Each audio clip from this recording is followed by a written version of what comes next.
Hey guys, welcome. My name is Aida and I'm an attorney. In this video, I wanted to go over the case of 21 Savage. As many of you guys know, 21 Savage is an Atlanta-based rapper who was recently picked up by ICE. ICE is the police force of the Department of Homeland Security, and ICE stands for Immigration and Customs Enforcement. 21 Savage, as it turns out, is here in the United States without proper immigration documentation. That means that he doesn't have a visa, he's not a US citizen, he's not a legal permanent resident, he doesn't have a worker's permit, he doesn't have anything. He's an undocumented person. It appears that he came in when he was 7 with his parents, who brought him here legally, but his status expired when he was 14. The reason it expired is because it was a visa based on the parents' worker visas, and I'm assuming, because I couldn't find any information, that the parents' visas expired, therefore his visa expired. So he was 14 years old whenever his visa expired. At that moment, he became an undocumented immigrant. Many people find themselves in this situation. They come here legally, they come here to work with a worker's permit, or they come here to visit and they just happen to overstay their visa. And when they overstay their visa, they really have no way of adjusting status unless they, for example, apply to be a student here, get an F1 visa, apply and get an H1B visa, which is a worker's visa, and there's other varieties. But 21 Savage did not. He was 14 years old. He didn't do anything. He didn't know that he was illegal. He didn't understand. 21 Savage really didn't have a way to adjust his status. He continued to live here in the United States, and I'm assuming his parents did too, because why would they leave a 14-year-old by himself here in the United States, then go back to Britain? Anyway, he would have been able to apply for DACA, which is Deferred Action for Childhood Arrivals.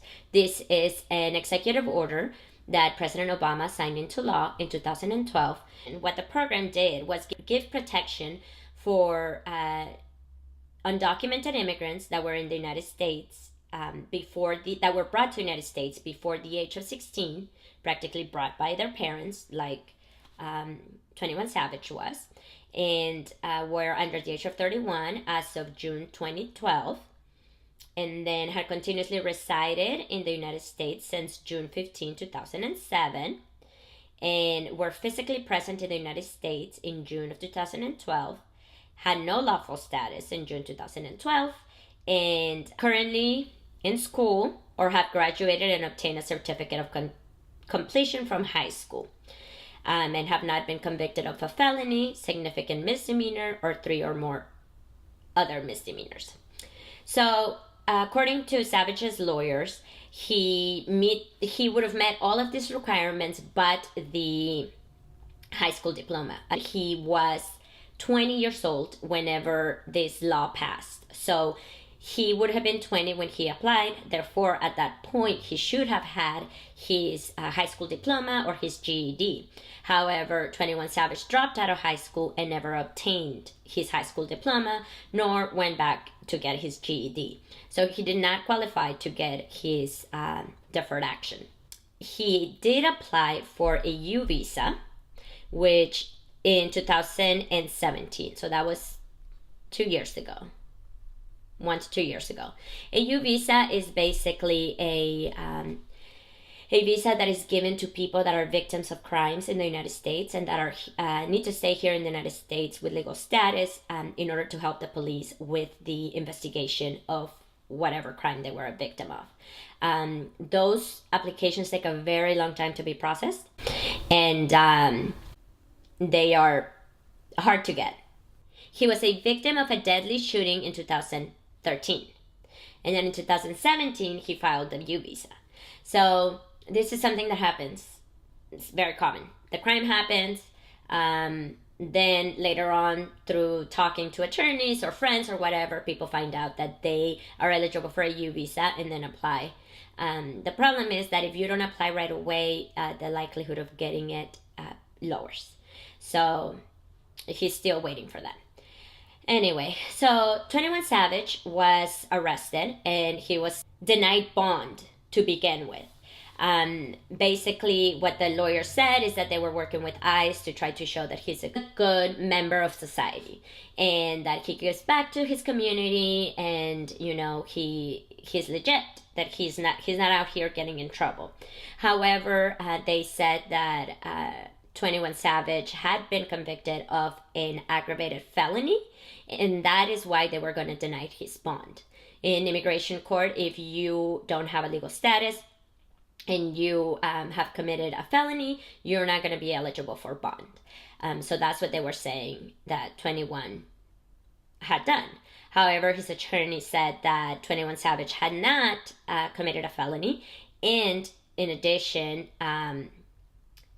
the crime that he had committed, which I believe ended up being a POM, a possession of marijuana, had been vacated. Therefore, he was eligible for bond. Bond was set on him for $100,000. $100,000. That is a lot.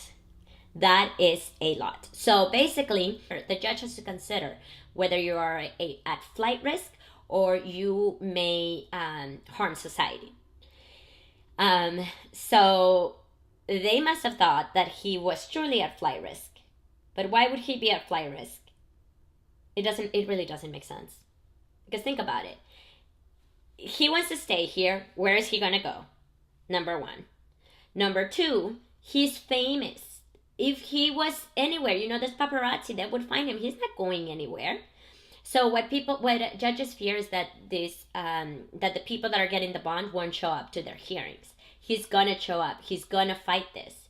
There's no way that he's not gonna show up, because he knows that that's an automatic deportation. I mean, if he doesn't know, he knows now. His lawyers probably told him.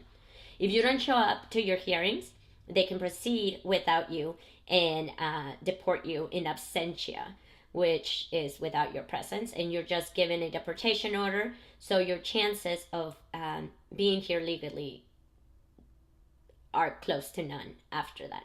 So it appears that in February 13, he did get out. So he was in detention for 10 days. That's nothing. I know it may sound like a lot because we're used to a criminal system, but in immigration, that's really quick. So he had to miss the Grammys, and I know that everybody was making a very big deal about that. And yeah, I mean, it is a big deal, but the situation that he found himself in could be a lot worse. Is now out and about. He's going to be waiting for his immigration hearing. In his immigration hearing, his lawyers have stated that he's going to be seeking a cancellation of removal. Cancellation of removal is available for people that have been here for 10 years or more at the time that they are picked up by ICE. It's actually at the time that they give you your notice to appear. It's called an NTA, notice to appear, but that is pretty much when ICE picks you up. I'm still shocked that it's $100,000 bond to do. That's insane. That's super high. My clients usually get anywhere from a $3,000 bond to a $15,000 bond. So you can see why I'm shocked. Anyway, so they are going to be seeking cancellation of removal for 21 Savage. So I want to, in another video, I want to talk about what cancellation of removal is and how he is going to set up, his defense and all that other stuff. But I think it's very interesting. Oh, and I also want to give you guys my opinion in the next video as to what I think about all this, because 21 Savage finds himself in a situation that a lot of people find themselves.